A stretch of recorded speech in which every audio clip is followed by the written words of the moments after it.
ألف الصلاة والسلام عليك يا حبيب الله محمد.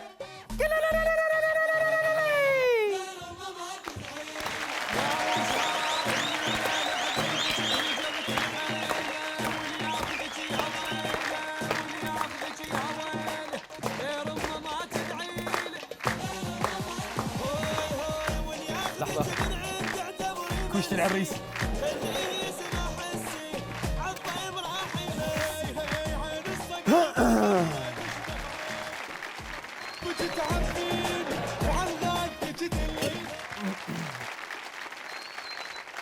اهلا بكم. تقدرون تتابعون برنامج كل جمعه الساعه 9 على قناه دي دبليو عربيه، وتقدرون تتواصلون ويانا دائما على عناوين الموجوده جوا هنا، وتقدرون تنزلون فيديوهاتكم واشياءكم حتى نسولف عليها. يلا اعرف انا لابس ابيض اليوم، فننطي مجال للمشاهدين شوي يعلقون علي وينصبون علي. فيلا 3 2 تفضل المشاهد. عزيزي المشاهد، لك 10 ثواني تعلق بها التعليق مال بطل حليب وفانيلا وشنو الاخر وشنو بعد؟ وكاسبر. تفضل.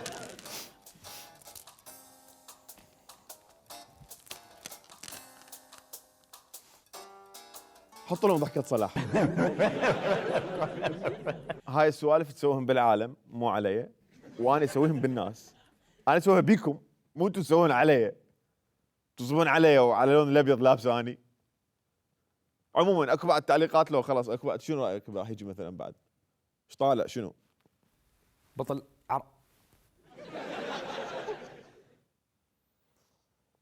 بعد اكو شيء؟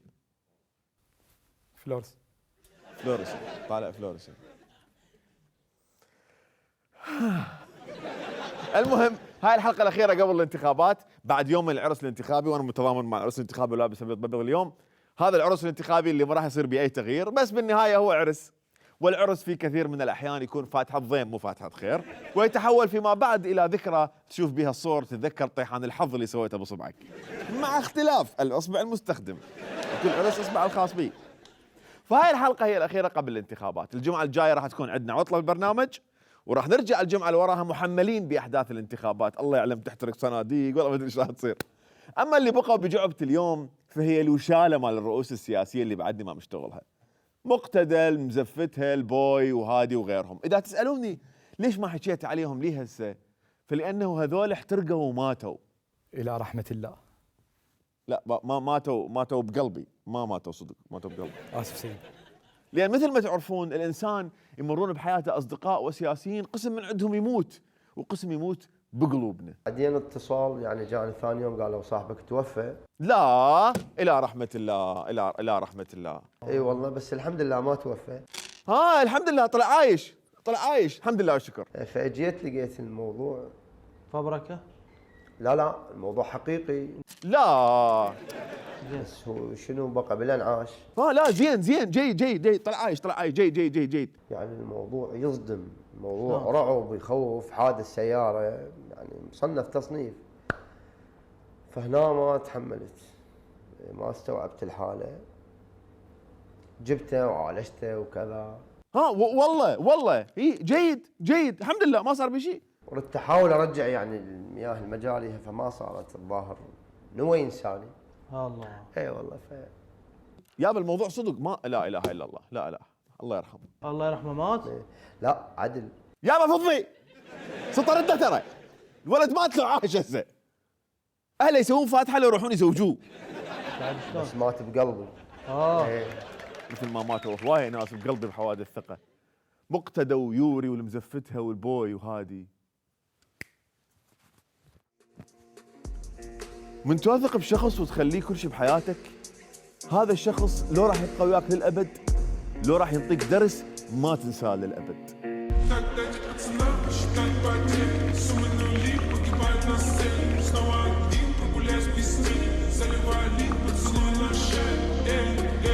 يصير ادقمها لو ما يصير انا قاعد؟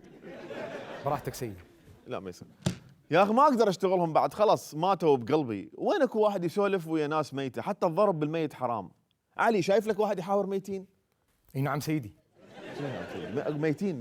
ميتين متوفين ميتين. نعم سيدي. اكو برنامج جديد. شنو برنامج جديد؟ أتمنى منكم أن تتحملون فكرة مجنونة، وهذه الفكرة واجبها وهدفها الوحيد هو مخاطبة العقل، افتراضية انبنى على أساسها واقع أتمنى يعجبكم ويوصل لكم. ما شاء الله عليك ابو جاسم، انا احب الافكار اللي تداعب بالعقل. فحلو والله، فكره جديده. ريكن مورتي مال العراق ما بيه شيء بابا، داعب المعاني الجميله بعقلي، داعب داعب داعب. أهلا بك أستاذ طالب ويانا، ونورتنا بوجودك وبحضورك المميز والبهي دائم. لو ما أنت عزيز علي، والبرنامج أساساً برنامج محترم، يعني أنا أحترمه بشكل عام، ما كنت قدرت يعني أسجل وياك هاي الحلقة. بس لحظه، خل احاول استوعب شغله. هذا دا يلتقي بطالب القرغلي الله يرحمه هسه بال 2021، وطالب الله يرحمه توفي ب 2013. اي وجعي شنو اي، وطالب الله يرحمه قاعد يلتقي بيه؟ لا سيدي، هو يلتقي بالمرحوم. لا يعني شنو يلتقي؟ تحضير ارواح غير وهذا وشعوذه والسؤال؟ لا سيدي، هو يلتقي بالميت. يعني شنو يلتقي بالميت؟ والميت يدري؟ لا سيدي، وجعاه شنو؟ لا شلون يلتقي بيه العاد؟ هو واحده سيدي مسوي برنامج يلتقي بالمرحوم. شلون يلتقي؟ يعني بس دي يحكي ويا قبر هو، يعني دي يحكي ويا قبر مو فشور، قصدي يعني انه هو دي يحكي ويا قبر يعني شاهد مال قبر هو قاعد. قصدي يحكي هذا؟ والله جديات قصدك؟ شو الفكره هاي اللي شلون؟ عاشت ايدك ما شاء الله، عقلك يشتغل ما شاء الله. بس انت هسه ما داعبت عقلي، خوفتني والله. ليش يا ابو جاسم؟ مو انا احبك واسمع شعرك. النوب مطلع طالب القرغلي الله يرحمه يقول له لو ما اني احبك واحترمك واحترم برنامج ما كان سويت لقاء وياك. مبتسم، هو فرح يعني بالجمله، طلع مبتسم هيك يقول. هاي يمكن ورا اللقاء راح للقهوه، والله كنت قاعد ويا طالب الله يرحمه وقال لي انا احبك واحب برنامجك ما شاء الله. فهل القهوه كله بسم الله الرحمن الرحيم، بسم الله الرحمن الرحيم، اطفر. زين الرجال الله يرحمه ما يدري بكل هاي الهوسه ولا يدري باللقاء اصلا، لسبب يعني ما حد يعرفه بيكم. متوفي صار له 8 سنوات. سهل يا اخي، يجوز لو عايش كان ما يحبك، يجوز ما يعيش بيطلع ببرنامجك. المشكله المتوفى متوفى، يعني ما يقدر يدافع عن نفسه بعد. زين بالنسبه لي حق الرد مكفول، الناس بدار حقها شلون راح ترد؟ حبي هي الفكره من كونك ميت انه انت متت وخلصت من الناس ولغاويها والقال والقيل، يجون بالقوه يطلعوك ويسوون لقاء وياك. شباب لي قدام اي واحد يسوي لقاء وياي ورا ما اموت انا ما مسؤول عن الموضوع وما موافق ولا اقبل اطلع بلقاء. انا كل افكاري قلتها هنا بالبرنامج ومن هسه متبرى منهن لي قدام. بس ما دام طلعت محاوره الميتين ترهم فخلاص لا عاد اني خلي اسولف بالميتين بقلبي ويا الميتين اللي بقلبي. هي ايش قد ماتوا بقلوبنا. صالح المطلق، قياد علاوي، جمال كربولي، موفق الربيعي، ابراهيم الجعفري، همام حمودي، حسين الشهرستاني، باقر صولاغ، غازي عجيل الياور، فؤاد معصوم، هوشيار زيباري، ياسين مجيد، محمد علي زيني، العصر الذهبي، مهدوري، الله مهدوري. وين صفى بيها الدهر مها؟ بس قبل ما تطلعوا لي فيديوهاتها، الا مكانك يلا حبيبي، مكانك اركض. يلا نبلش حبيبي، يلا بسم الله توكلنا على الله، يلا اكس.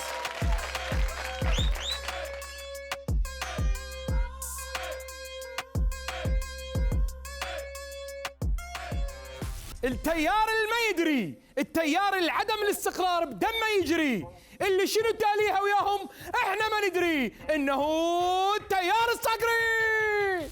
بالمستقبل شنو قلنا؟ ماكو غير القح.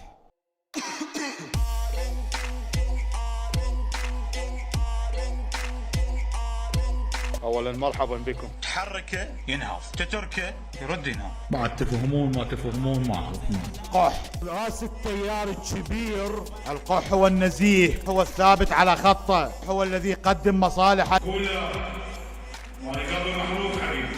لا حبيبي احنا مو ولد الخايب حبيبي بدل عقلك. احنا في شتنا مال الله منو؟ تبا لي ولكم. بسم الله الرحمن الرحيم. كادر البشير شو يعلن اعجابه ببرنامج الكتله الصدريه ومشروع الاصلاح المكون من 13 نقطه واللي قرر السيد بيهن يوزع النفط على المواطنين، وقيعان وبيوت ومستشفيات، ووزع حتى على المريخ، وزع قطع اراضي. السيد صفى بمشروع الاصلاح هيك ورا كل هاي الهوسه واللغوه، فقرر يقترح اول حل اجى بال اول مواطن عراقي ب 2003 واللي هو نفسه طلعت قالت علويه منار ونصبنا عليها هنا. وهاي النظريه الاقتصاديه هاي مستله من اشاعه تقول الخليج ينطون للمواطنين مالتهم نفط، وهاي كذب. كذب، ما حد يعطي فلوس ولا حد يعطي نفط، ما له علاقه، اكو مساعده واكو وقفه بس ماكو يعطون فلوس النفط. اكو مشاريع المواطنين يستفادون منها ويشتغلون، ماكو واحد قاعد تجي فلوس. بس هاي من مميزات التيار الصقري اللي يبتدع لك اشياء ما حد يفكر بها سابقا. ولمن لا يعلم فاني اثناء انمطالي في المنزل ليله امس حيث كنت اطق بسبحه السندلوس اكتشفت مميزات جديده اخرى للتيار الصقري، لانه الرجل الصقري يختلف عن غيره من الرجال. قالوا لها ارتدي حجابك فإن الرجال قادمون، قالت هل فيهم صدري؟ قالوا لا، فقالت فإن القادمون ليس برجال. حيا الله اخوة مقتدى. قالوا لها ارتدي حجابك فإن الرجال قادمون، قالت هل فيهم حسن نمونة؟ قالوا نعم، فقالت تخطيط. حيا الله اخوة مقتدى، حيا الله اخوة مقتدى. هسه اللي افتهمته من هذا الفيديو انه الولائيين مو زلم لانهم مو صقريين.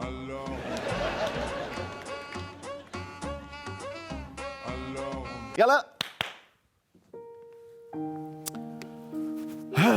تزوجيه صقريا، يزود عندكم لحم مثروم، هو يسوي لك عشاء اسوة بالسيد. البيت 24 ساعة ونسى لانه شغل صقريات. اسمعي هاي مثلا.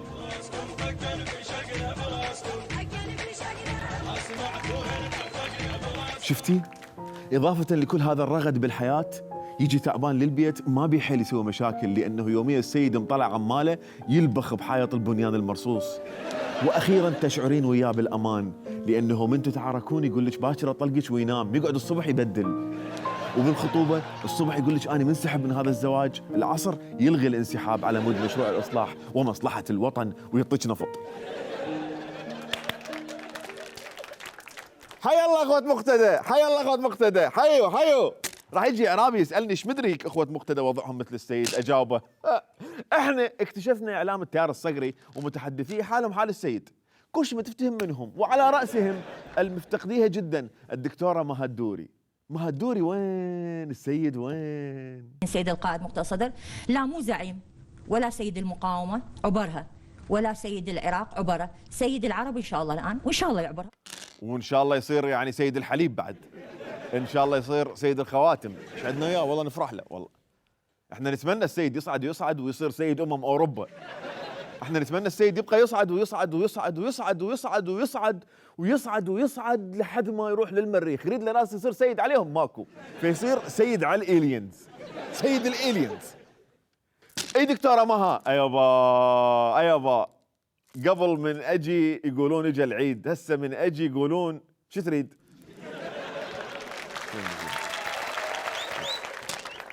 ولمن يعترض على وصفي لمها بالدكتوره فمها طبيبه فعلا، مها فعلا طبيبه مها فعلا طبيبه بيطريه، وهاي رساله للاطباء البيطريين بالعراق، اذا تبحثون عن وظائف اخرى فالتيار الصقري ابوابه مفتوح للجميع، تقدرون تصيرون قيادات تعالجون المشاكل السياسيه اللي تصير داخل التيار. ما بيشي. دكتوره مها، اذا مقتدى صار سيد العرب بعد الوزارات مالته من يحير بيهن؟ التيار الصدري ما عنده اي وزاره، وانه استطيع ان اثبت لكم انه الباقين عندهم وزارات، نسوا العالم هذا الشيء وباتجهوا باتجاه التيار الصدري عنده الصحه، عنده كذا عنده. طبعا التيار الصدري ما عنده وزارات. ليه؟ وما عندهم دليل على هالشيء، واتحدى واحد يجيب دليل على هذا الموضوع. تتحدين واحد يجيب لك دليل؟ اني هذا الواحد. ما تتحدين واحد يجيب دليل؟ اني هذا الواحد بس راح يجيب دليل. دكتوره ليش منفعله؟ ليش طاقه براسك في شقهم؟ ترى احنا هنا من نقول الصحه مال التيار نقصد الصحه والعافيه، بس تاخذوا عرضكم تسوي. وانا عندي تحدي ثاني اسهل، تعالي خلينا نتحدى انا وياك العالم وصاب الرباعي همات، اذا اكو عراقي ما يعرف الصحه للتيار. قرار جمهوري منا ورايح، كل ما اسوي هي ما اللوغ ترقصون وياي التهم. يلا 3 2 1 تيست اللوغ. اوكي. نفذ وعلم وسجل بتاريخ ما ادري ايش قد من تموز فبراير. واذا تريدون تتاكدون او ست مها، اذا تريدين تتاكدين ارجعي لحلقه بصحه التيار من الموسم اللي فات.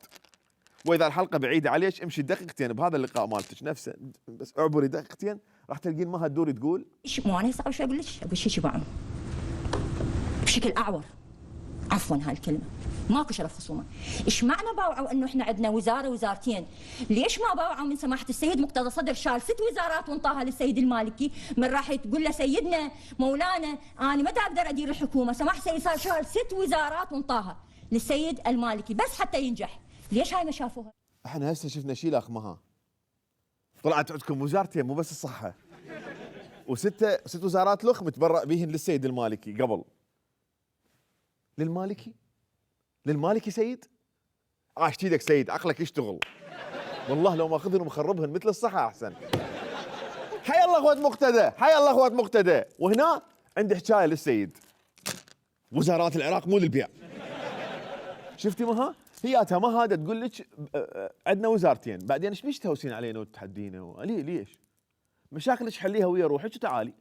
ايش بيش تطلعين منفعله وعصبيه ما تدرين ايش تحكين؟ عندنا وزارات ما عندنا وزارات، عندنا وزارتين ما عندنا ولا وزاره، عندنا برايك مها انت كمختصه شنو سبب هاي القفله على السيد اللي تصير يم متحدثي التيار؟ وبخيار صار سيد مقتدى الصدر قائدي، فاليوم لما انا يا اخي سيد مقتدى الصدر ياخذني، انت اليوم من تروحين من تركبين طياره تروحين تقولي له انت وين مودينا الطيار؟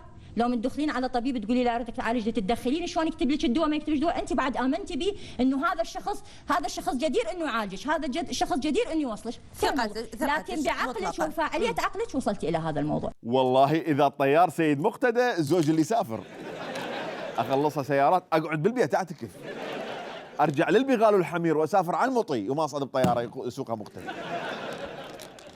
واللي فاعليه عقله توصله انه مقتدى طبيب وراح يعالجه، فورا العمليه محمد وجيه راح يسوي لقاء وياه.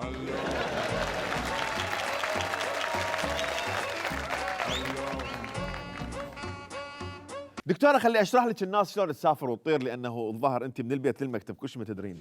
دكتوره احنا من نسافر بالطياره نقص تكت ونعرف منين راح نطير وين راح ننزل وش قد مسافه الطريق وش قد اكو ابراج مراقبه وش قد اكو، وحتى مرات المقعد نختاره وين راح نقعد يم الشباك، والاكله ما نختارها، مو نصعد بالطياره بنص الطريق يهد علينا القبعات الزرق ما صار.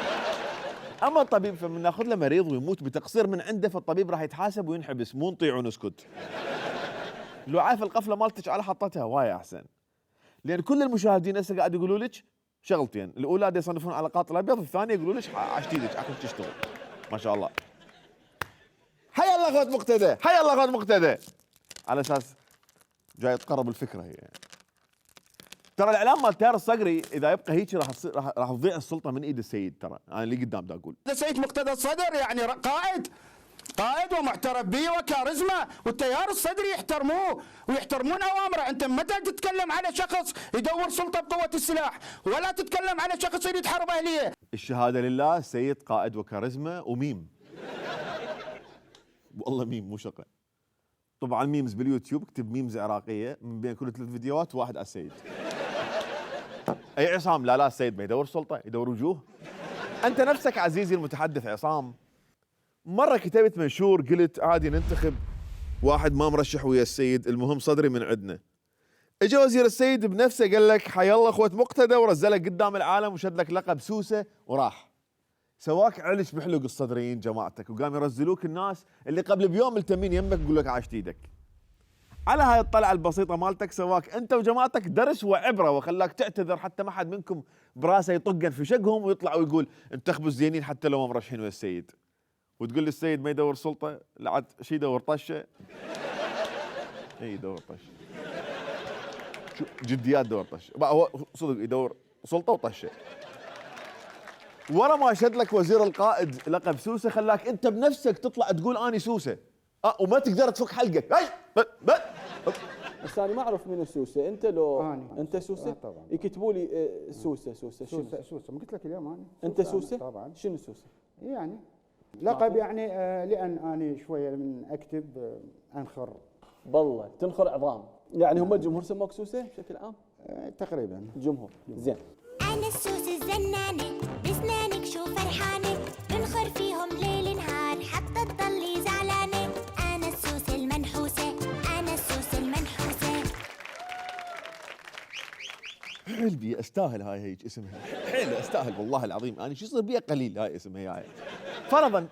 فرضا اجى متحدث من متحدثي التيار وقال انتخبوا الاصلح حتى لو ما مرشح ويا السيد. وزير القائد اجا وقال له اذا انت قندره راح يطلع باللقاءات، فرضا راح يطلع باللقاءات يقولون ومعنا الأستاذ فلان الفلاني الملقب بالقندرة. أستاذ حشاك، هل ترفض لقب القندرة؟ لا أبدا، أنا قندرة ونص، وقد سماني وزير القائد بهذا الاسم لأنني لأنني أضرب على رؤوس الفاسدين و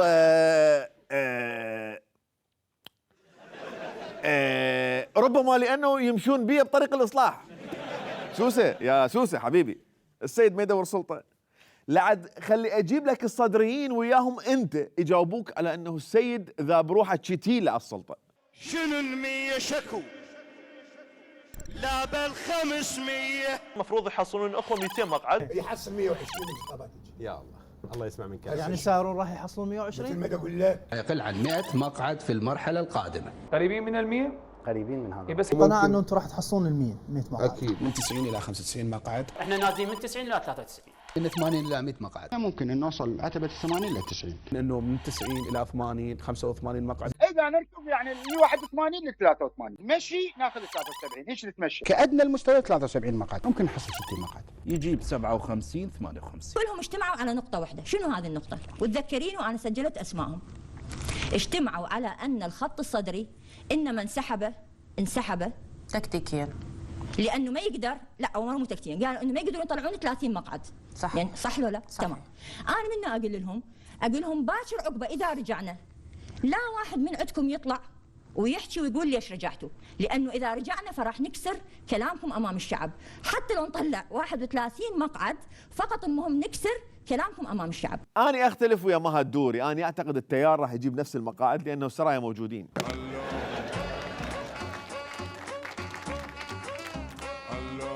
بس مها الدوري إذا بقت الانتخابات بعد شهر لاخ تطلع تصيح طيني مقعد طيني مقعد طيني. واذا اجى اعرابي هسه وسالني ليش طموح التيار الصدري نزل من 100 مقعد الى مدري ايش قد، راح اجاوبك السيد خلال الفتره الماضيه اتبع نظام رياضي لترشيق المقاعد من 100 الى مدري ايش قد، وكان النظام الرياضي هو ممارسه الرياضه والركض خلف الناشطين صباحا، رفع توثيه مستوى ثلث وربع احيانا، تحريض اعلى متقابل تكرار، صعود المطعم التركي 4 في 6، حرق خيم وسعرات مزدوج، وبعدين فتح الدايت بلفات مال قص. وبهاي الخطة الرياضية صار اختلال بطموحهم تجاه المقاعد، أو ممكن الطموح نزل جو 100 لأنه الأخوة ملتهين بالجهاد في سبيل الله وما عندهم مجال يسوون تجارة تجيب لهم فلوس للدعايات الانتخابية. سماحة السيد عند المجاهد ما يمارس عمل جهادي، وأنت مسؤول سرايا السلام ما يصير. هذا مخالف للضوابط، هذا النظام نظام إداري عندنا إحنا داخلي، ما يحق لك أنت باعتبارك مجاهد أن تروح لتمارس عمل تجاري، لأنه تبقى شأنية المجاهد ترافقك. السيد يمنع على المجاهدين أن يدخلون بأي أعمال تجارية أو أعمال اقتصادية. نعم. حفاظا على سمعة المجاهدين، وهو الرجل كان مسؤول سرايا السلام. الأخوة بالتيار الصقري دقيقين جدا بقوانينهم وباختيار المصطلحات، يقول لك المجاهد ما يصير يمارس عمل تجاري، راح تقول لي لا عاد والمولات، أقول لك لا، المجاهد هو ملاك المول وجايب ناس يمارسون العمل التجاري داخل المول، اما هو ما يمارس. يعني انت في يوم رحت المول لقيت صفاء التميمي يبيع عطر ابو هاشم؟ لا طبعا لا. اذا هو ما يمارس اعمال جهاديه، هو اعمال تجاريه، يمارس اعمال جهاديه، وهاي يسموها الحيله الشرعيه. وهذا الخريط اللي انا هسه حكيته ما هالدوري حاليا حاطه ورقه وقلم وقاعد تكتب مكيفه بيه، راح تطلع صدقه وتحكي الفضائيات وتطلع عصبيه. والدليل على تفسيري هذا السيد قرر ينسحب من السياسه والانتخابات لانه شافها تجاره وبيع شراء مناصب وهاي السوالف ووزارات، والرجال مجاهد وسيد المقاومه الدوليه وسيد العرب وسيد الحليب وسيد اوروبا وسيد الخواتم وسيدي وصالك، فما يصير يمارس التجاره السياسيه. أعلمكم بأنني لن أشترك في هذه الانتخابات، فالوطن أهم من كل ذلك، وأعلن عن سحب يدي من كل المنتمين لهذه الحكومة الحالية واللاحقة، وإن كانوا يدعون الانتماء لنا آل الصدر، فالجميع أما قاصر أو مقصر أو يتبجح بالفساد، والكل تحت طائلة الحساب، فليأخذوا كل المناصب والكراسي وليتركوا لنا الوطن وليتركوا لنا الوطن. سيد ترى هم من ياخذون المناصب والكراسي يعني اخذوا الوطن. انت دا تقول لهم اخذوا السياره وعوفوني اسوق، ما ترهم. دا تقول لهم اخذوا الهول والاستقبال وغرفه النوم وعوفوا لي البيت، ايش بقى من البيت؟ لانه هي فكره المناصب انه انت تحكم الوطن، فهاي لا تظل تعيد بيها، حكيتها الشام مره وعبرنا لك اياها، بس لا تظل تعيدها لانه عباره غلط، ترى مو لقطه، اترك خذوا كل شيء واتركوا للوطن، هم اخذوا كل شيء بعد تسوي بالوطن.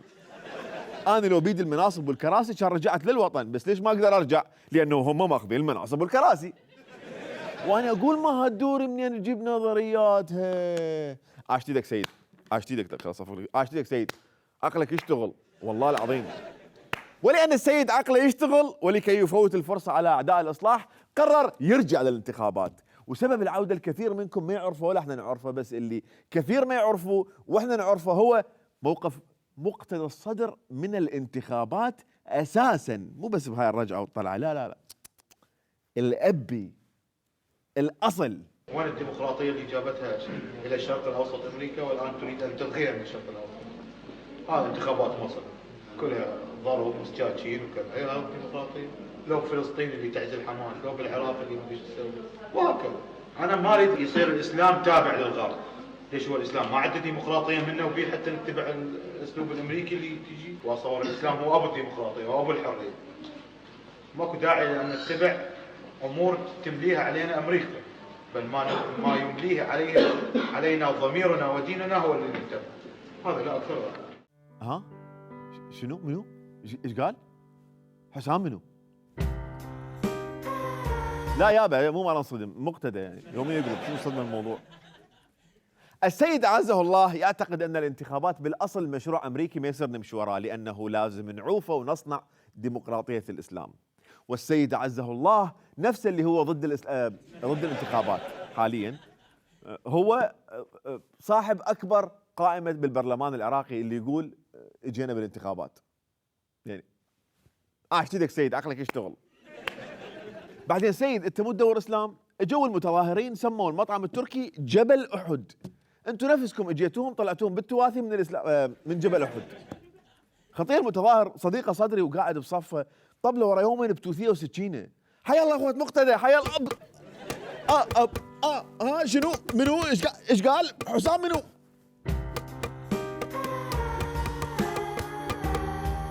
وهذا السلوك اللي شفناه بالحقيقة من الأخوة المتحدثين بالتيار هو سلوك السيد أعزه الله نفسه، هو هذا ما عنده شجاعة ووضوح وتحمل مسؤولية بالقرارات اللي يتخذها، ما يريد يتحمل مسؤولية كل شيء أي شيء، ياخذ الصحة ووزارات غيرها بس ما يكون على قدر تحمل المسؤولية، فيطلع المتحدثين مالته اللي هم متبشبشين بالحقيقة، احنا ما عندنا وزارات، والله ما عندنا وزارات، والله ما هم كل زين يدرون عندهم وزارات، يريد 100 مقعد بس هو ما يدور سلطة، يريد رئاسة وزراء بس هو ما يدور سلطة. وأخيرا عندي رسالة جادة إلى السيد مقتدى الصدر.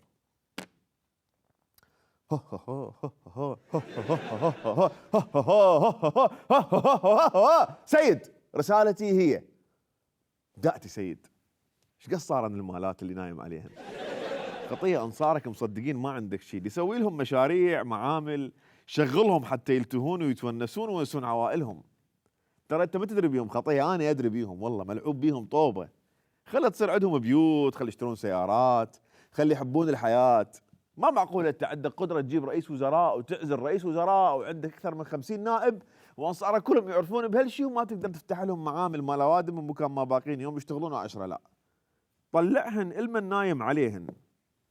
تدري $1 مليار اذا ذب استثمار ايش قال يذب لانصارك بالسنه خطيه؟ ما صارف من عنده شيء، انت ذاب بيتو $100 مليون كل سنة. ترى الكاش قيمته تنزل من يبقى مضموم. حركهن شوية سيد، حركهن بعدين تاكلهن الرطوبة وينقلبن لون فرانكلين معي. عاشتك سيد عقلك يشتغل.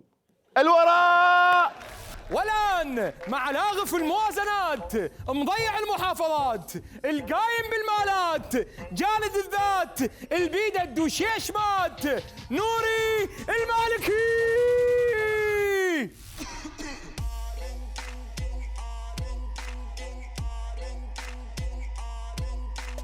أنا أعرف الأسباب، ما راح أسمح لبطة وغير بطة. بالإصبع البنفسجي. هذه أكبر مؤامرة تصنع داخل مجلس النواب. أتحدى أحد يقول المالكي قال لي أنا بدي أصير رئيس وزراء. المؤامرة الكبرى. أكو مؤامرة داخل الفرقة. هذه المؤامرة الكبرى. أكو مؤامرة. المؤامرة ستستمر على الحشد. كل شيء مؤامرات، ماكو مؤامرات. احنا شعاراتنا في دولة القانون سنعيدها دولة. كما حكم فيها المالكي. المالكي يرجع ان شاء الله. وين يرجع؟ يرجع العراق والقياده. هذه مسائل مو غريبه. يرجع كرئيس وزراء؟ مو غريبه. انا اقول شيء مهم. يعني يرجع حتى يضيع العراق؟ لا مو ما يضيع. ما يضيع. ما حتى كانت اشرف مرحله. شوف هاي القضايا الشخصيه اللي شفتها. حتى يروح لسبايكر يعني. هذه الاسقاطات الشخصيه. هلا بابو سوسو، هلا بابو سريا وابو حمود البطل اخويا حبيبي. احلى قصه بالعالم، احلى قصه، احلى خشم. شوف بقى، هاي السالفه سنعيدها ويا المالكي ما ضابطه زين، لانه احنا عندنا تجربه سابقه ويا الاعاده مال نور المالكي، من قال سنستعيد الموصل خلال 24 ساعه، بحيث اشهر منشور على مستوى العراق بدون اي مبالغه هو الخبر العاجل اللي نزل على صفحه شكو ماكو بسنه 2014 لتصريح نور المالكي اللي يقول سنستعيد الموصل خلال 24 ساعه. هذا المنشور من لحظه نزوله بال 2014 لحد الان الناس تطبله تجر بيه زياج المالكي وتطلع. موكو بنزين خانه، هذا العاجل صار زيج خانه، الناس تفول. كل ما واحد يعاني من ضغط نفسي يطب يفشل على المالكي ويطلع. وحتى اثبت لكم راح اطب هسه انا انطاب هسه واختار احدث التعليقات على المنشور ونشوف ايش وقت اخر تعليق على الخبر. شوف هسه هاي اخر تعليق يقول كل ما يطلع قدامي اعلق، اريد اعرف العالم اللي راح تنتخبه عندها ذمه وضمير. هذا قبل 4 ساعات. اصعد ايها منشار، اتحقق الحلم، يعني اتحقق الحلم. هم طلعت قبالي. تعال مسوي صايح واحد صديقه. القوة المصقولية، سعلوسة. ايش وقت هالمنشور يعبر مليون؟ ايش دعوة 24 ساعة؟ هذا قبل يومين. ايش دعوة؟ قبل سنتين. قبل يوم يقول في هذا العام العراق خسر آلاف الأرواح بسبب حماقة هؤلاء الذين يحسبون أنفسهم سياسيون وهم الحمير أفضل منهم. أنا من العراق يقول هيك. ويجيك واحد أطرم يقول لك انتخب المالكي. فأني من أسمع المالكي وجماعته يقولوا لي سنستعيدها دولة، يعني لازم نوخر المالكي ونجيب العبادي، لأن الموصل ما رجعت إلا بزمن العبادي. أبو يسر، أبو زيودي، القوة، غير عتبة بابك، ترى أنت على وشك أن تمشي بطريق غلط، دير بالك. هسه خلينا نكتشف وأكشف لكم ليش جماعة نوري يريدوه يرجع مرة الأخرى رغم كل اللي صار. المالكي هو يعني أقدر أقول يعني رأس الحكمة. هو رأس، بس الحكمة يعني أنا ما أعرف بها بصراحة، بس هو رأس للأمانة، واحد يتفق. المالكي رأس، هو أبو رأس أصلا.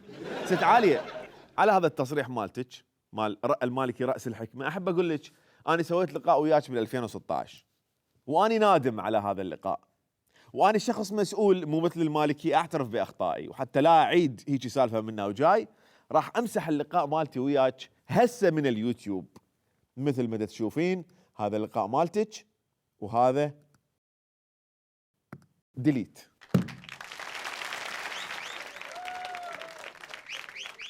والارباح مال اللقاء اللي اجت من اليوتيوب راح اتبرع بيها لجمعيه الرفق بالحيوان حتى ينقذون الكلاب. شباب اللي عندهم جمعيات بالعراق، عندي $1000 لجمعيه فد وحده من الجمعيات مالتكم، خلي تجيب بيها كلاب سايبه وتربيهم، وانا مستعد. $1000 ما داشاقه والله، موجوده، تواصلوا ويانا، هذا الايميل تواصلوا ويانا. بس انا هنا اريد اسير مع العيار الى باب الدار، ومن باب شاف ما شاف الموازنه ولغف، فاريد افتهم. محمد وجيه كل عقله يحكي، يعني كل جاب وحتى نفهم شكل الدولة اللي راح يرجعها نور المالكي لازم نشوف الدولة شلون كان يديرها المالكي بفترة حكمه سابقا. نبدأ بمثال عن عقود التسليح اللي كانت تصير بزمنه، لأنه تعرفون الدولة يراد لها أمن، حماية. العراق قام بشراء 32 وحدة من هذه الوحدات الدفاع الجوي من روسيا بمبلغ قدره $2.2 مليار. الجزائر اشترت 38 وحدة ب$500 مليون. الامارات اشترت 50 وحده ب 734 مليون دولار من نفس المنشأ. نعم نفس المنشأ، ومواصفات الامارات افضل من مواصفات العراق. العراق اشترى 12 طائره ب 166 مليون دولار و172 الف. شركه امريكيه في سنه 2014 اسمها دراكن اير انترناشونال اشترت 28 طياره ب 25 مليون و800 الف دولار، يعني سعر الطائره ذولاك عندهم اقل من مليون، احنا اشترينا الطائره ب 13 مليون. اشترت الحكومه الطائرات 10 طائرات من شخص بمبلغ 10 مليون دولار للطائره. وهناك شيء اخطر من هذا، الشريك هذا الشخص هو اسرائيلي، ما كان مشتريناها بمليونين و300 الف، وصلت مليون ب10 ملايين الوحده. العراق بعهد المالكي كان يسوي صفقات السلاح والآليات ب10 أضعاف السعر الحقيقي، والمشكلة الأكبر من مشكلة الفساد المالي هو رداءة المواد المستوردة، والمشكلة الأكبر من الاثنين هو تعاون حكومة المالكي مع مستثمر إسرائيلي باستيراد طائرات عسكرية ب5 أضعاف سعرها الحقيقي.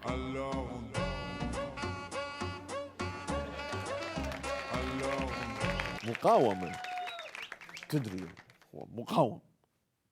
وهذا جزء من الجواب للي يسأل ليش الجيش العراقي ما قدر يصمد من دخل داعش للعراق بزمن المالكي. أما أكثر شيء تم الترويج إلى بهاي الأيام بدعاية عودة المالكي فهي صولة الفرسان والمبادرة الزراعية.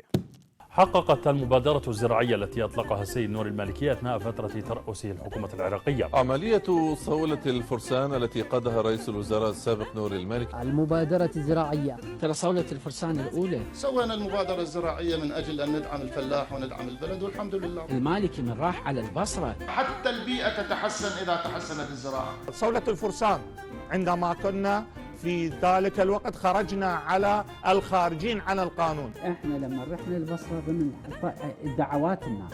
المبادرة الزراعية هي المبادرة الزراعية. تنتظر البصرة صولة فرسان جديدة كالتي قام بها رئيس الوزراء السابق نور المالكي. المبادرة الزراعية هي عبارة مجلس إدارة يرأسه السيد رئيس الوزراء. سوينا المبادرة الزراعية. بس لحظة نوري، نجيهن وحدة وحدة. أول شيء خلينا نسولف بصولة الفرسان.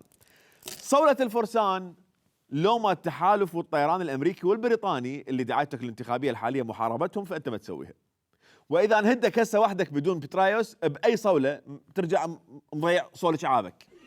اما ترويجك لنفسك بهاي الانتخابات انه انت محارب للخارجين على القانون ونعيدها دوله، فاسمح لي اختلف وياك شويه، او لا تسمح لي يعني ارجعك بحيدر البرزنشي واختلف وياك، شو المشكله؟ عادي، انا اسف قلت الاسم. ليش؟ لأنه السبب الأساسي اللي جاب الميليشيات الخارجة عن القانون وسوى لها شرعية حكومية هو أنت اللي جبت العصائب والكتائب وبقية الميليشيات وطيتهم الشرعية ضمن إطار الدولة وهم اللي هم ما يحترموها، لدرجة أنه حتى حشد العتبات اللي كان مشترك وياهم بمظلة الحشد الشعبي أيس من إصلاحهم وسحب نفسه العام بقرار، وهاي السنة رجع أكد سحب نفسه منهم بإعلان صريح من العتبات نفسها. العتبات المقدسة، هذا الاسم الذي يرفع بشكل رسمي لأول مرة في زيارة أربعينية الإمام الحسين. أكتفي وأقول أن هذا الاسم وهذا الشعار وهذا الوشاح الذي توشحت به التشكيلات الأربع، فرقتي الإمام علي والعباس ولواءي أنصار المرجعية وعلي الأكبر، أن هذا الاسم وهذا الوشاح هو وشاح شرعي وقانوني. إيه ميثم، يعني هو ميثم ورا هذا الفيديو أنا حسيت ميثم الزيدي هو أحمد البشير بسبب الحملة الولائية اللي صارت عليه، وقلت لكم العام راح يقولون عليكم 1 2 3 4 كلهن صارن هسه. الفيديو هذا ارجعوا عليه راح تلقون الحكي اللي أنا حكيته بهذا الفيديو اللي راح يصير بالمستقبل كله صار بهذا الأسبوع الفات، هذا الأسبوع فات، حتى تعرفون أنا أعرفهم ذولا لك بابا والله خابزهم عاجنهم. الفصائل اللي يحميها المالكي نفسها هاجمت ميثم الزيدي على شنو؟ لأنه قال احنا تابعين للقائد العام للقوات المسلحة فقط، احنا ما نتبع أحد غيره، بس القائد العام للقوات المسلحة. شو ما تفيد هاي؟ بعدين يجي المالكي يقول لي نعيدها دولة. ليش ما تقول يا الله وتعيد لنا الموازنة مال 2014 تسوي لنا فضل والله. وهذا يعني انه المالكي من سوى صولة الفرسان بالاستعانة بالامريكان والبريطانيين فلأن الميليشيات كانت تهدد وجوده كرئيس وزراء. اما الميليشيات من صارت وياه او هو من صار ويا ايران صار يدعم الميليشيات وما يشوف سبب لمواجهتهم. لو كان هناك علاقة بين السلاح المنفلت والفصائل ووصلتم إلى السلطة ستواجهون الفصائل؟ الفصائل نواجههم؟ ليش نواجههم؟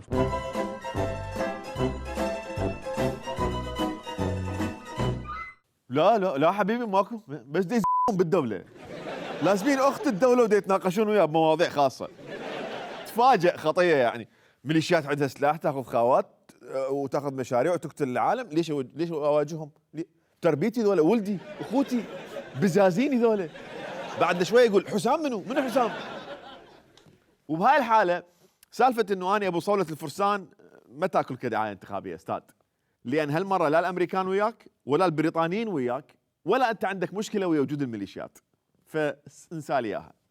اما المبادرة الزراعية سوينا المبادرة الزراعية، غير أن الواقع يشير إلى عدم تحقق ما كانت تطمح إليه المبادرة الزراعية. يبدي المزارعون في النجف والعراق عموما خيبة أمل من المبادرة. لو كان مثل نظرة تخطيط علمي ما صار بينا هذا. سوينا المبادرة الزراعية. منذ انطلاق المبادرة الزراعية عام 2008 وحتى إيقافها شهدت صرف مبالغ تقدر بأكثر من 4 تريليونات دينار عراقي. سوينا المبادرة الزراعية. بمحافظة بابل كان أحد المشاريع أعتقد قيمته 1.2 مليار، عنوان معمل بسكويت.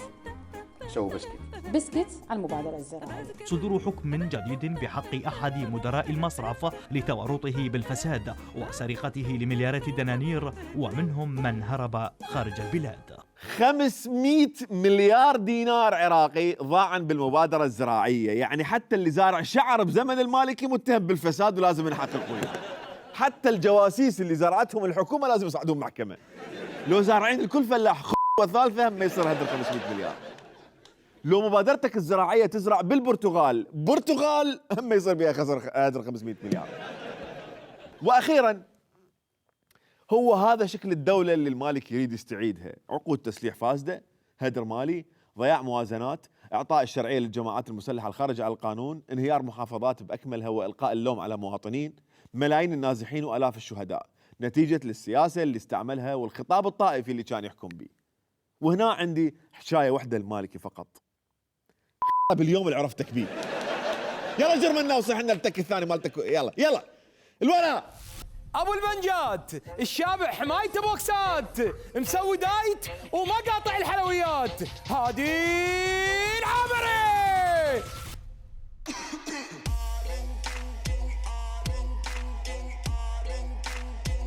الامام اذا يقول حرب حرب، الامام اذا يقول صلح صلح. لو عاد صدام حسين لقاتلت الى جانب صدام حسين ضد. احنا دماءنا اللي حققت مو غيرنا. لا امن، نحن الدوله، لا استقرار، لا اعمار، لا ازدهار. وانا اعترف اني اول من قصر بحق هذا الشعب واطلب من شعبي المسامحه. يلا هادي انت ما راح تطول بيدنا اليوم لانه انت مو ذاك الاولي.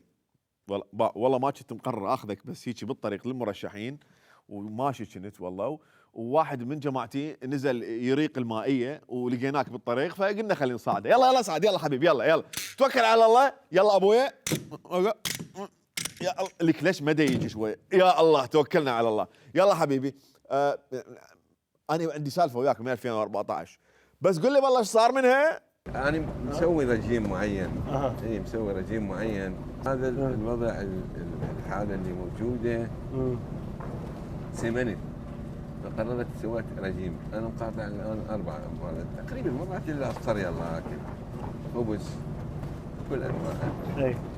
والبوتيتا ما تاكل. والتمن واللحم الأحمر.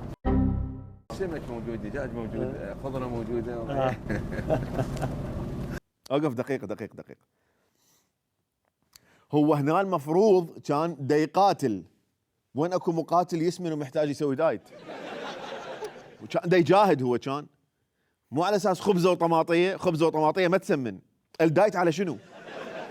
انه بالفيديو 2014 يعني مو تقول محجورين وكورونا وسمنان، لا لحظه هذا الفيديو فضيحه استاذ. دقيقه، انت مقاتل ليش قاعد تسمن؟ دا تقاتل بالجويستيك انت؟ الهبطه الواحده بالمعركه تنزلك 9 كيلوات. لك انا البرنامج مالت الرياضه يقول اسبوع بالجيم واسبوع تهديدات، انهبط ووزني ينزل. انه مشان ما يداوم بالبرلمان، والله شو بدي اقاتل بالمعركه وبدي اقاتل وسمنان لا ضحك علينا والله ضحك علينا. انت مسوي دايت قاطع بيه الخبز والبوتيتا والتمن واللحم، قل لي الساهون ايش وقت تقطعه؟ انا على مود مصلحتك والله. الساهون كله شكر يلغد عندك منه. والدايت ترى مو مال يبقى فترات طويله، لانه الانسان بالدايت مزاجه يضرب واحتمال يقوم يعتدي على الداير مدايره. اسال ذولا كلهم صدقني. شنو علاقتك بالمجاهدين؟ بس حمايتي. ها؟ بس حمايتي مديهم. بس حمايتك مديهم؟ منو حمايه الحجي؟ مديهم شابحهم بوكسات. صدق؟ والله شابحهم بوكسات. ليش؟ مرات مثل يعترضون من اروح للامام يكفى بوكس، شويه اتاخر عن تنفيذ واجب اعطيه بوكس ثاني.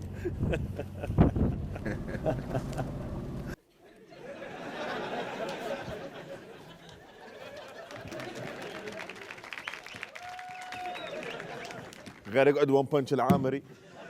انت الحمايه مالتك طالعين يقاتلون داعش لو قاتلوك. هذا الطبابه مال حشد ما تلحق على الجرحى من ورا البوكسات اللي ياكلون الحمايه مالته. راس الشهر حمايه هذه ياخذون بدل دفره مو بدل خطوره. طالعين يحموك لو يتحملوك. وهنا عندي حكايه واحده لك. وين تروح للامام وحمايتك يعترضون وانت قاعد تضرب اكل وتسمن، شنو الكذب؟ شنو الكذب؟ هذه انت صح تضرب بس يعني مو بوكسات، تضرب ثريد، تضرب بانيه، خو ما تضرب ناشطين. انا مستعد اقعد مع الناشطين نسمع من عندهم، انا احمي اللي اقدر احميه بعيني، انا ذول ولدنا. انت تحمي الناشطين؟ لو تحمي الناشطين مو لازم نفتهم حتى لا نتورط. هذه انت مفهوم الحمايه غلط عندك، لانه حمايتك شابعهم بنشات. اذا بهالمعنى فاني مقتنع انه انت تحمي الناشطين. الاخوه بالمقاومه وياك هم كانت عندهم طرق لحمايه الناشطين، بحيث يشيلون ناشط ويضموه يمهم حتى ما يوصل الطرف الرابع والثالث والخامس والتاسع، اهله ما يقدرون يوصلون. خو اكو ناشطين انحموا بعد ما طلعوا. اي هذه ايش سويت ما سويت بالفتره اللي فاتت. تعال بالله خلينا نتحاسب. تعال.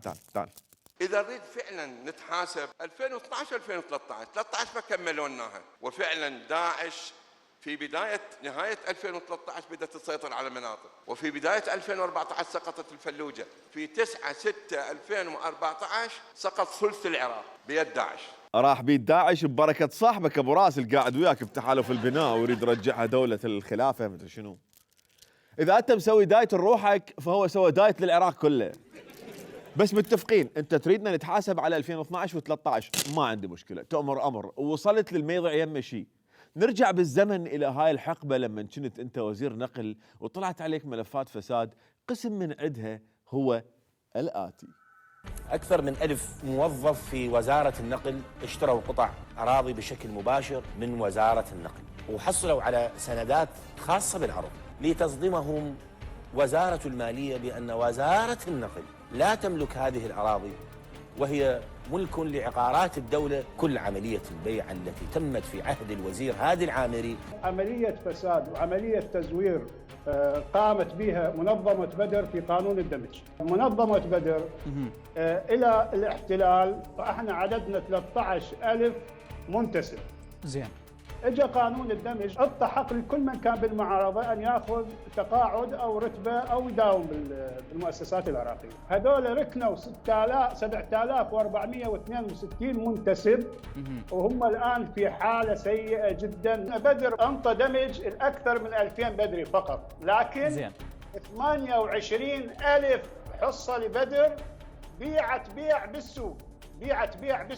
كما أقرأ على حضراتكم خبر من 2014 وهذا تقدرون تعتبروه ملف فهقان، حيث كشفت مصادر سياسية مطلعة في بغداد أن رئيس الحكومة حيدر العبادي يستعد لخوض أول تحد جدي للفساد في مواجهة زعيم منظمة بدر ووزير النقل السابق هادي العامري، الذي تؤكد المعلومات المعززة بالأدلة والوثائق الرسمية استحواذه على أكثر من 4 مليارات دولار في الفترة في نهاية عام 2010 حتى مطلع الشهر الحالي، من خلال إنشائه شركة خاصة سجلها باسم أحد قيادي منظمته تتولى شراء وقود الطائرات من مصفى الدورة الحكومي بأسعار رمزية وتبيعه إلى طائرات الخطوط الجوية العراقية والأجنبية التي تستخدم المطارات العراقية بأسعار عالية خلافا للقانون.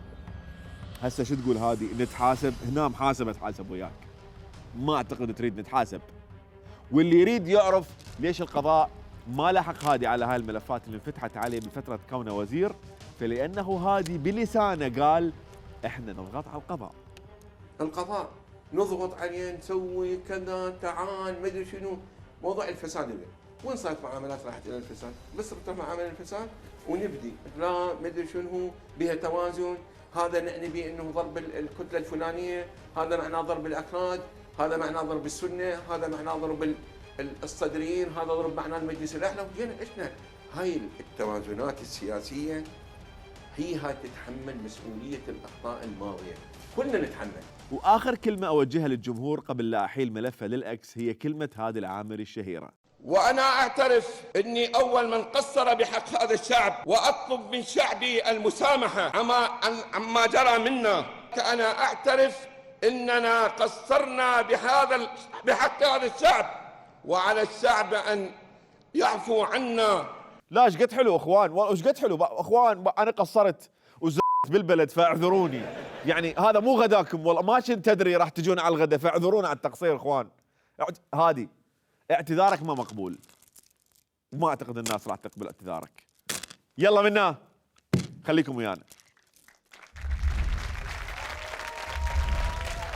اهلا بكم في فقرة الدعايات الغريبة لهذا الاسبوع لتقنيع الفقير بالانتخابات. بهذا الاسبوع لقينا فقير دا يحاول يقنع مرشح انه هو مقتنع بالانتخابات، وهذا اللي صار.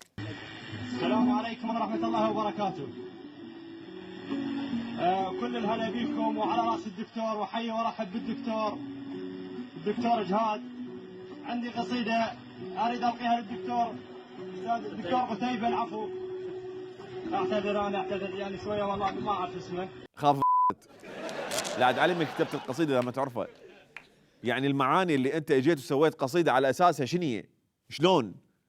مسوي قصيدة فري سايز ويا مرشح يا تجي تلبس هي؟ قصيدة نعال مال الحمام هاي. افرض قصيدتك عظيمة ودخلت للأدب وإجا عليها سؤال: اذكر ماذا كان يجول في خلد الشاعر. انت الشاعر نفسك ما تدري تعرف من اللي قاعد تقرأ له قصيدة؟ الدكتور يا ريت تستمع لي يعني، بس ما قاعد احد يستمع. على راسي الدكتور قتيبة، هاليوم مرحب بيك وعلى روسنا. عندي قصيدة اريد القي لك اياها. اقول كل الهلا بيك ومرحبا، اهلا ومرحب بيك وعلى راسي، وكل الناس على راسي والله محييك. وهذا اعزائي المشاهدين كان مثال للاشعار والاهازيج اللي تتسوى للسياسيين، لا تعرفهم ولا تدري بيهم منو وتسوي عليهم قصايد واغاني.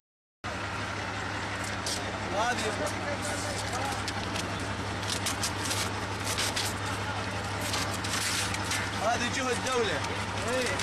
احنا تابعنا ويا الدولة، انا تابعت ويا الدولة، وصلت صوتكم، والدولة هي اللي صرفت عليها. من اصرف من جيب ابويا، وذاك الوقت اعلق صورتي. هاي امانة. انا اعطيني انا باب المحل، انا اشوف. عاشت ايدك استاذ ليث، عقلك يشتغل ما شاء الله عليك. بس قبل كل شيء اريد اقول لك على معلومة مهمة جدا. باوع ايش راح اسوي؟ شوف هذا السحر اللي هنا.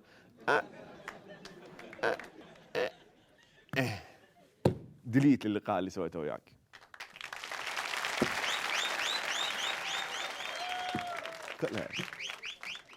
لا تشق استاذ، لا تشقه، عوفه يشق روحه هو بيده، عوفه. يعني هو صح اني جاي ولابس اللوجو مال التقدم وجايب وجهي وياي بنص المشروع اللي دا اسويه دعايه انتخابيه، بس لا حد يخلي صورتي رجاء، انا ما اريد اسوي دعايه انتخابيه. فاصور نفسي واني ما اريد الدعايه الانتخابيه، حتى هذا الفيديو يصير هو الدعايه الانتخابيه.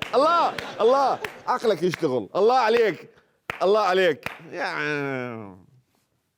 هاي سوالف القفز على هاي مو يمي استاذ، هاي روح سويها على المدري وين. واقول لكم حتى تطمئنون بانه هذه الدوره راح ينطون كل نائب او كل مرشح راح ينطونه قائمه باسماء المنتخبين وبصماتهم.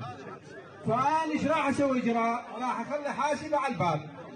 وكل من يجي يدق اسمه الحاسبه منتخب اهلا وسهلا، مو منتخب والله ما ضل مكان بين العشيره وبيناتنا. عافيه عمي عافيه. يعني شافوا كل محاولات تقنيع الفقير بالانتخابات ما جاي تفيد، الناس ما قاعد تقتنع انه اللي دا يصير هي انتخابات، ما بقوا شيء يقنعون به الناس وما اقتنعوا، فعافوا اسلوب الترغيب ولجأوا لاسلوب الترهيب، الما ينتخب يكسرون عصاته من العشيره. الوضعيه اذا بقت هيك اليوم الانتخابات يطلعون يقولوا لك الما مقتنع بالانتخابات ابن سفاره. اما بعد علم السفارات كلها قاعد تروج للانتخابات. اما اخر دعايه غريبه فكانت تصريح لساره اياد علاوي تقول سنسعى لحصر السلاح بيد القوات الامنيه.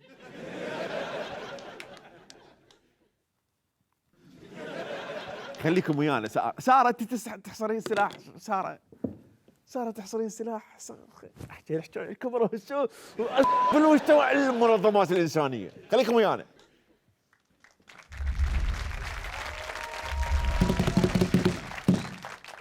اهلا بكم مره اخرى. الوراء والان مع نازع السترات، الشاد حيله بالانتخابات، اللي مفحط بالسيارات، اللي كتبوا له شعر وابيات، الباني الانبار اهرامات، محمد الحلبوسي.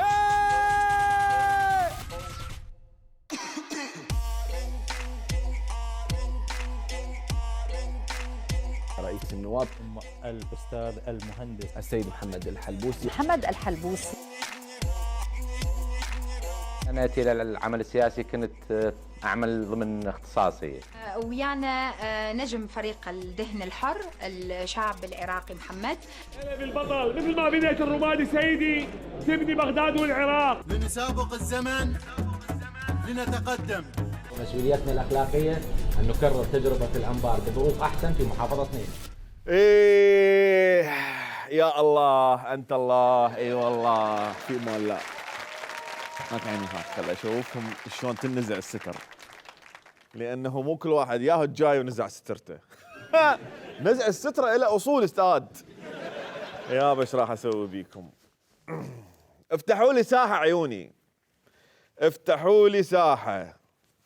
شو اخبار الستره مالتك؟ صدق نزعتها؟ لا بالوجه قبل كل شيء. شعار تقدم اللي هو نسابق الزمن لنتقدم غلط، لانه علميا الانسان اذا يريد يسبق خط الزمن لازم يتجاوز سرعه الضوء، ونظريا اذا الانسان عبر سرعه الضوء راح يسوي تشوه زمني بحيث يرجع لي ورا ويبلش يشوف عمليا مستحيل يصير هذا الشيء، بس هذا التفسير النظري اذا تريد تسبق الزمن. هذا الشعار اللي قدام راح لكم فدوه، وبعدنا يا الله استونا قايلين يا الله باوع طار الشعار.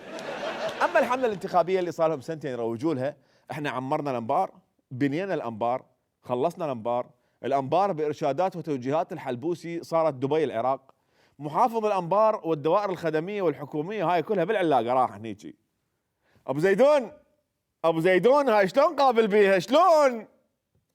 واي واحد من طرف الحلبوسي بكل محافظه اخرى اساس حملته الانتخابيه مثل حيدر المله هي اعمار مثل الانبار، فانتخبونا حتى نسوي المحافظات مثل الانبار دبي العراق برعايه واشراف السيد محمد ريكان الحلبوسي ابو مدري منو. بنص هاي الحمله انا اتصور اكو وجه ثاني وحقيقي للانبار لازم نشوفه.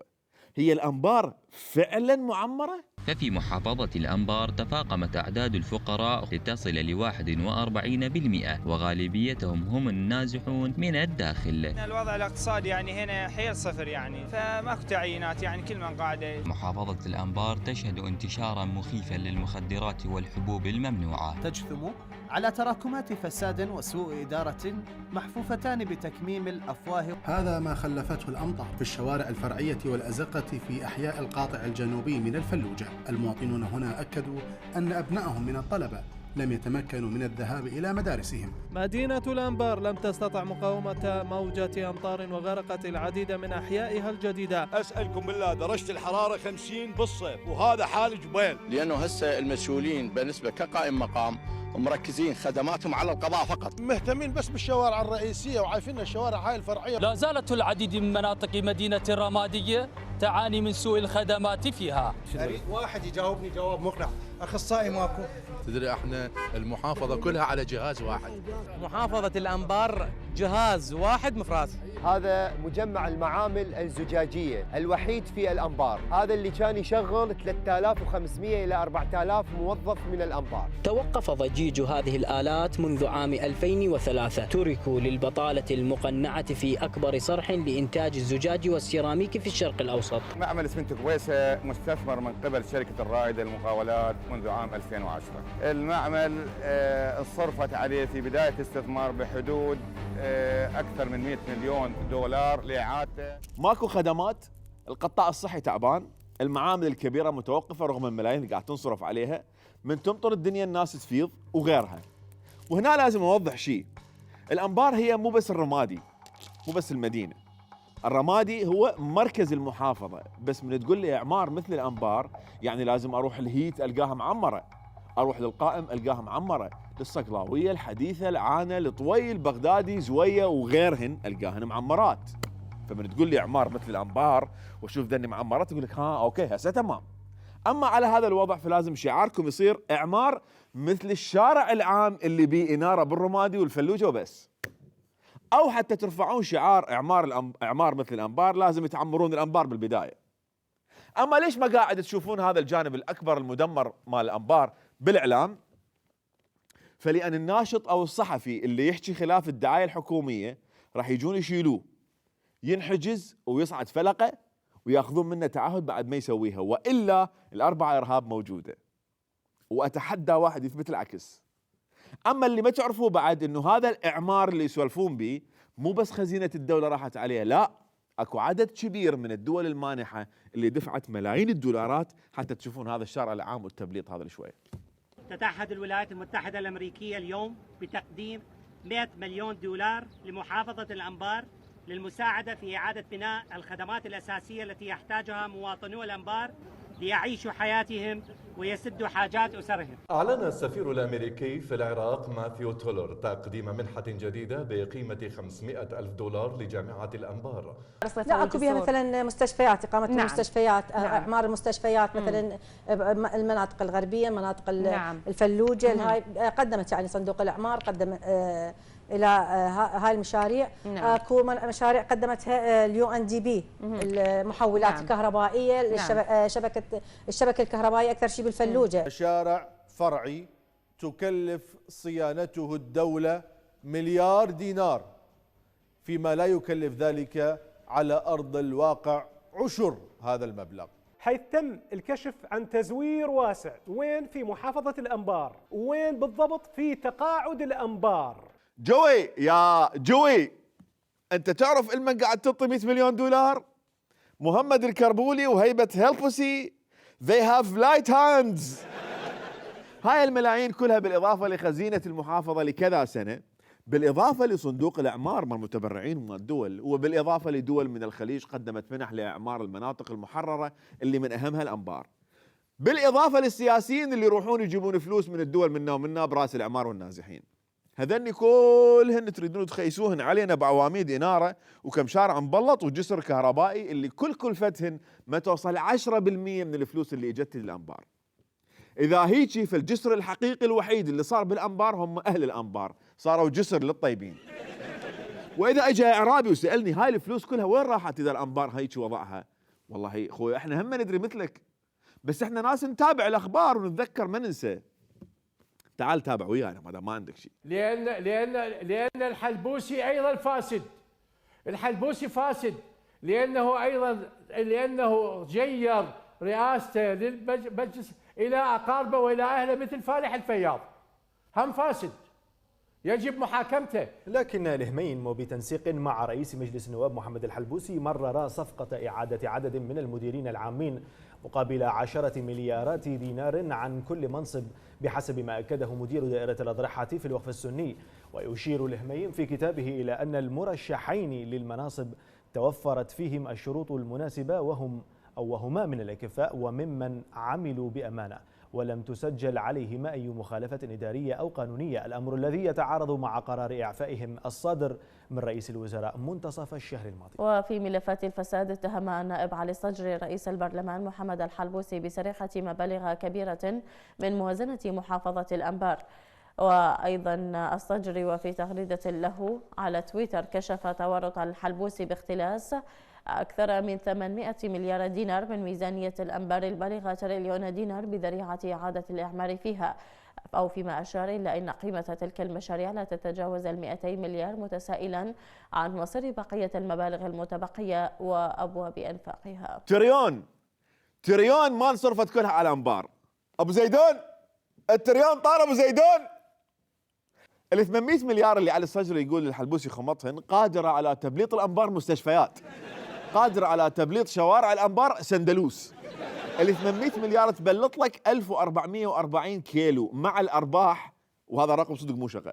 1440 كيلو يعني تقدر تبلط شارع عام من الأنبار القطر، حتى خميس ينقر سلف ويطلع قبل.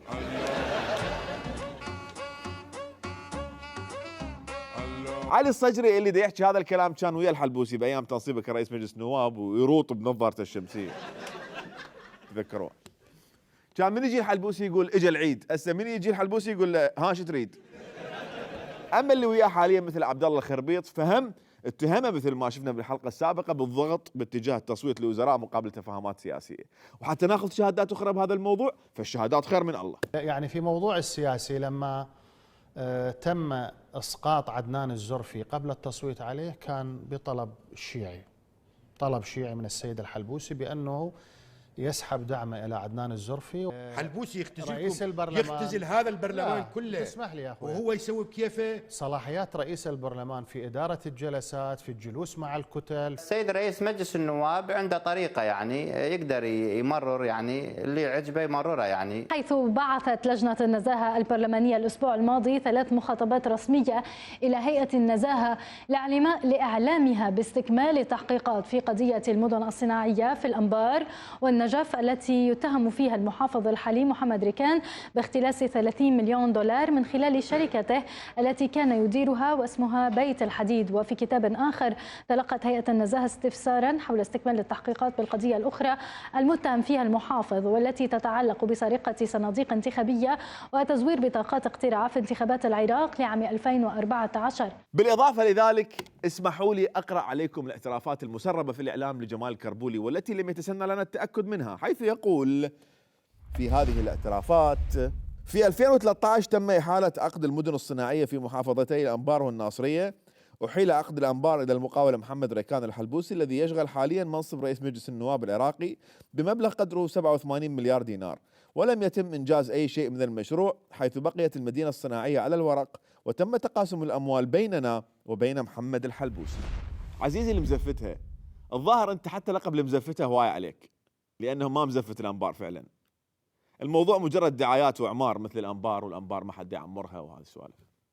وبهاي الأثناء اللي انتهيت بها من كسر خاطر تحالف تكسر وصار اللي صار، البوي حاليا مكيف على اللي صار هسه، وكان قايل بعتقد ايش صار بيهم مصالحه والله ما تدري، هم ماش بدريني والله. خميس ولك الوراء. والآن مع صاحب المشروع المزنجر اللي بقطر مكمبر، اللي اجانا بعزمه يفرفر، خميس الخنجر.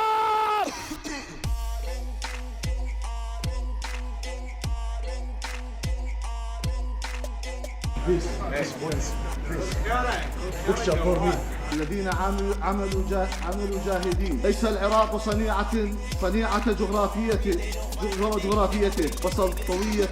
وسلطوية أنظمة الحكم. ووفقنا جميعا لما فيه خير.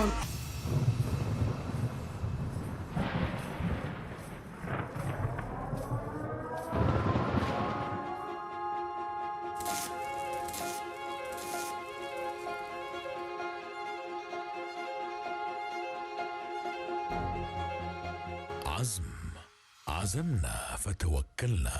يا الله على بركة الله. نبدي أول شيء ننصب على إعلان خميس الجديد، بس صعدوا لي التسقاب الله، شكرا.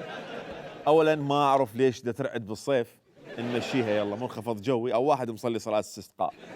ثانيا ليش جاي تدق غاره من الرعد؟ المطر مو صواريخ، عادي الدنيا تمطر والناس تبقى عايشه. ثالثا الدنيا من تمطر بالعراق الناس تنزل هدوم من السطح وتغطي الاسمنت اللي بالباب وتقعد بالبيت، لانه الطين راح يعبر الركبه. والناس متنقين على الاعصار دي يواجهوه بشخصياتهم القويه، مع العلم الاعصار ما له علاقه بموضوع الاعلان اللي شنو ما حد يعرفه. والاعصار هنا صار مال انقلب فجأة النجمه مال عزم على الملويه. هاي المونتير قاعد ايش قال؟ اقول لك اذا نحط هواي شغلات يعطينا فلوس اكثر، حط بعد حط ايش عندنا بالغرض؟ حط اعصار، حط الاعصار اكثر لك النازحين. واذا فاز بالانتخابات يكثرهم. خلي اسولف لكم فكره هذا الاعلان شلون طلعت. هذا الاعلان مال بوي مخموط من اعلان حزب النهضه التونسي اللي هم خامطيه من حزب العداله التركي. Siper et gövdeni, dursun bu hayasızca akın. Doğacaktır sana vaat ettiği günler hakkın.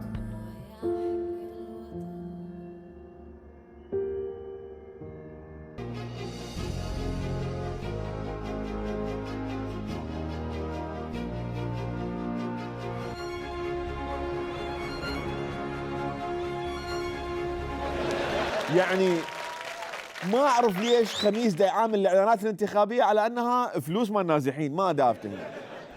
هسه لو صار كرييتيف وحاط خميس على الملويه من باب التغيير يعني مو مهم. اللي قادنا لخميس اليوم بصراحه مو هذا الاعلان، وانما اتخاذه للقرارات المهمه اللي راح تقلب حياتنا او معدتنا راسا على عقب من اولى السنوات اللي دخل بها للعمليه السياسيه. انا اشكر الاخ علاء، وانا راح يعني ابوح له بسر اننا في المشروع العربي اتخذنا قرار من قبل اشهر. منور خميس بملتقى الرافدين للحوار. شنو هذا القرار السري اللي راح تبوح به؟ اعتقد قرار خطير. خميس وقاعد بملتقى زيد الطلقاني وراح يبوح به فالموضوع خطير. واخيرا يفهمنا ليش صار ويا هادي وفالح الفياض والعصائب. راح يحكي لنا ليش خمط الاعلام من تونس. قرار سري. راح يكشف زيد الطلقاني شو يسوي ورا الملتقى. شنو القرار السري؟ اننا في المشروع العربي اتخذنا قرار من قبل اشهر بالغاء كلمه الشيخ واستبدالها بكلمه الاستاذ، وهذا قرار متخذ. ليش هي يشبيها كلمه الشيخ؟ نعم. طيب ليش هي يشبيها كلمه الشيخ؟ هذا وعد. شنو المشكله؟ هو يريد ان نرمز الى الدوله المدنيه اللي نؤمن بها جميعا، وهذا يعني حق. ماذا يعني اشكر عليه واستبدالها بكلمه الاستاذ، وهذا قرار متخذ.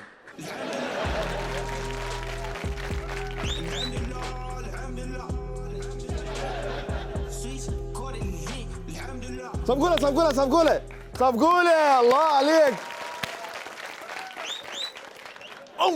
اي خميس ما يحتاج تقول لنا لغيت كلمه شيخ حتى ما نعتبرك شيخ، انت اصلا مو شيخ، انت واحد شاخ على روحك.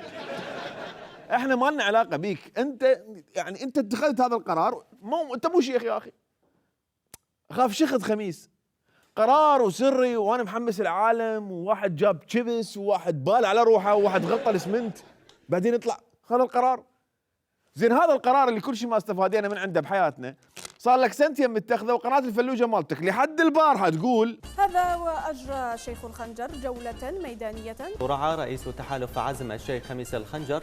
الشيخ خميس الخنجر. الشيخ خميس الخنجر. الشيخ خميس الخنجر. الشيخ خميس الخنجر. الشيخ خميس الخنجر. وجه الشيخ الخنجر. وحضر الشيخ الخنجر. الشيخ خميس الخنجر. قناتك ما محترمين قرارك المتخذ، تريد أنا أصدق بيك راح تحل مشكلة جرف الصخر. أما القرار الثاني المهم اللي اتخذه البوي مؤخرا فهو قرر راح يصلي. ولذلك أقول لكم وأبشركم وأوعدكم وعد رجال أننا خلال الفترة القريبة القادمة سيعود الآلاف من أهالي جرف الصخر إلى المدينة، وسأكون معكم هذه المرة، وسنصلي في جامع السلام. غير يقعد الشيخ الزقزاقي، ايش راح تصلي بجرف الصخر؟ صلاة الغائب ما شاء الله، كلها تريد تصلي، كلها تريد تصلي. الهميم يريد يصلي بالقدس، قاآن يريد يصلي بالسعودية، ربع الله يريد يصلون بالبيت الأبيض. ربع الله صدق، ربع الله وين؟ صار لهم فترة شنو ماكو دين يحموه، لو بطلوا يحبون الحشد لو لأنه انتخابات فالأخوة بالفتح ضاميهم على صفحة لأنه وسموا وقتهم، لأنه يخربون المزاج العام، بعدين ورا الانتخابات يرجعون. أعتقد ورا الانتخابات راح يرجعون سبحان الله، ما أدري ليش هيك يعني، ربع الله وما أدري منو هاي الملة. خالي أنتم جماعة الصلاة ليش ما تصلون على محمد وتعوفون بحالنا؟ احنا لم نرتكب أي خطأ، وإحنا محل يعني تفاهمات كبيرة مع كثير من الشخصيات والكيانات السياسية العراقية وهذا سر حب خميس للعصائب، لأنه عندهم سكيانات سياسية، وخصوصا سكيانهم الأصفر الشهير. يعني سكيان أصفر، وخميس عنده سكيان أبو العزم، التقوا وصاروا محل مال ملابس وعافوا العملية السياسية، طالع عزمها. حي الله حي الله سكيانات، حي الله سكيانات.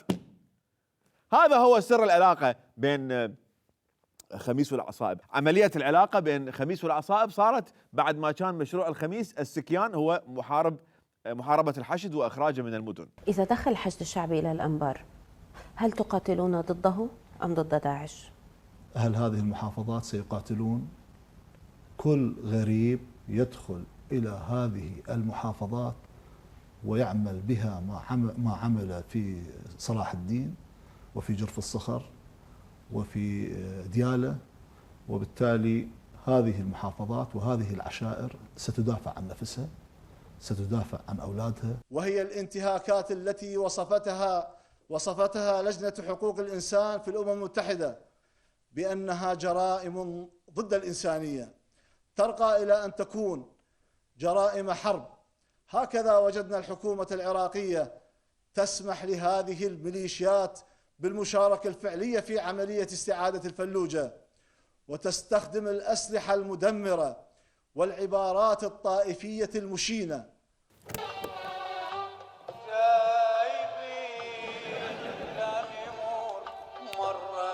الدولاب من يمك على الله وبلا أمرا عليك.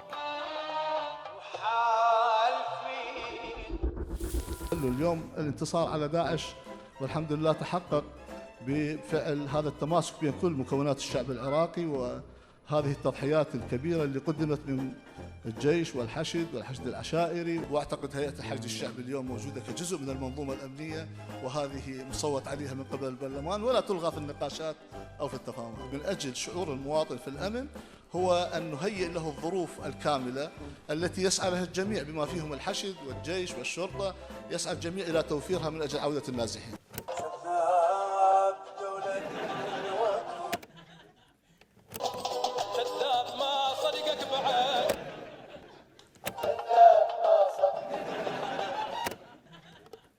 شكرا لزيارتكم لمحافظتنا. هو خميس من كان يقول مشروع ان اخراج الحشد يقصد اخراجه في نزهه، بس انتم فهمتوه غلط. انتم دائما تفهمون خميس غلط. الرجال يريد يطلعهم العصريات يفرفرهم بالمنطقه، يشتري لهم موطه، ياخذهم من الاعصار، معلم سياحي صار جديد. وهنا اريد اسال سؤال واحد. طالب القرغلي الله يرحمه شلون عرف برنامج محمد وجيه حلو واحترامه؟ اما اللي يريد يعرف ليش خميس كان يحرض على الحشد بعدين قام يطبل للحشد، فالجواب من خميس نفسه. انا شو عليه؟ البدو يقولون ترى حتى النمل لما يتغرب ينجرح ببلاد علاقه، وبالتالي خل اختمك. تفضل. انا ما امثل نفسي واقول للاخوه دائما، اقول لهم انا 15 سنه كان شغلي الشاغل هو التحريض عليكم والتحريض على ايران والتحريض على العمليه لكل شركائنا بكل وضوح. انا ما امثل نفسي، انا امثل خط فكري وسياسي واجتماعي وعشائري. هاي فكرة خوف وعشائري على قبل 2003. أنا عندي إعلام وفضائيات وعندي كتاب وصحفيين. الفكرة هنا دي يقول لك أنا 15 سنة أحرض ضد إيران والعملية السياسية لأنه كان عنده خط وشركاء يقولوا له سوي هيك وسوي هيك، ومن انتقل ويا شركاء غيرهم صار شريك هادي العامري وصار ويا الحشد وصار ويا وفالح الفياض والعصائب، فقالوا له سوي هيك وهيك. فالقصه يوم خميس مو قصه مبدا سياسي، وانما الشريك شي يقول لي اسوي. يعني باشر عقبه اذا دخل شريك ويا حسين العنكوشي تلقاه مسوي تحالف سياسي ضد نادي الشرطه، شلون ما تدري. اذا دخل شريك ويا نور ستارز يطلع يصيح ترى دموع نور ستارز حقيقيين.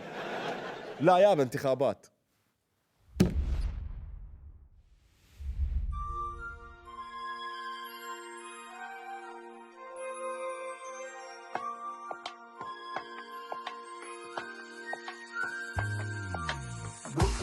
انتخابات والعلاس يسعد نائب انتخبنا دارا نسلم يا حسين والكتائب احنا فتح وتقدم وعزم صدريين والعصائب سوا سوا سوا عدنا الدينار ام الشايب اني ودولة القانون خبرة بغذي الاصوات احكي بصولة الفرسان واني صديق الميليشيا ينتخبني راح يروح للجنة ويشبع خيرات هذا منو اللي طقني بزيج قابل عيبك لاوان بكرة انتخابات والعلاس يسعد نائب انتخبنا دارا نسلم يا حسين والكتائب احنا فتح وتقدم وعزم صدريين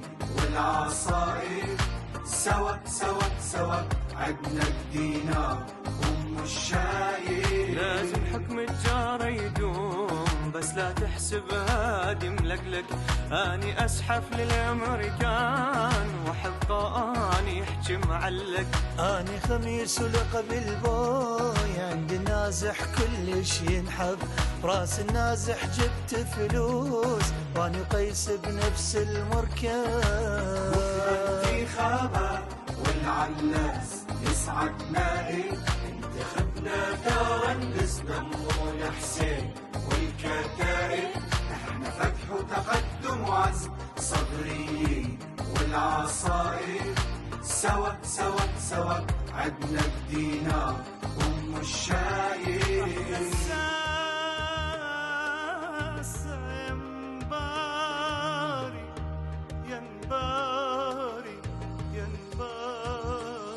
يا شمس يا شموسي ويكربولي مقسم فلوسي أنا مسوي روحي زعيم لمزفتها الحلبوس أكسر ظهره للدناني بس مو هادي وقيوسي ودردة زي نشوان وانا اللي مضيع موسي احلم ابقى لوحدي زعيم وانا مقسم البنيان اتحالف وي نور وان حتى ابقى احكم كردستان احلم ابقى لوحدي زعيم وانا مقسم البنيان اتحالف وي نور وان حتى ابقى احكم كردستان انتخابات والعلاس يسعد نائب انتخبنا دارا نسلم يا حسين والكتائب احنا فتح وتقدم وعزم صدريين والعصائب سوا سوا سوا عدنا الدينار ام الشايب منعوني من الترشيح اني تربية ابوالا هدخل قرية واقطع زايد واقدر اقطع غير اشياء متعلم ما اخذ مالات مش حد اللي يقول لي لا متعلم ما اخذ مالات مش حد اللي يقول لي لا اني قياد حزب الله وقناص الكل من نشاط ما يهمني اذا ماتوا ناس يهمني الشيخ الزقزاق عدنا حلوق تجيب حقوق يم المرشد تبقى تقاقي يم المرشد تبقى تقاقي والعلاس يسعد نائب انتخبنا دارا نسلم يا حسين والكتائب احنا فتح وتقدم وعزم صدريين والعصائب سوا سوا سوا عدنا الدينار ام الشايب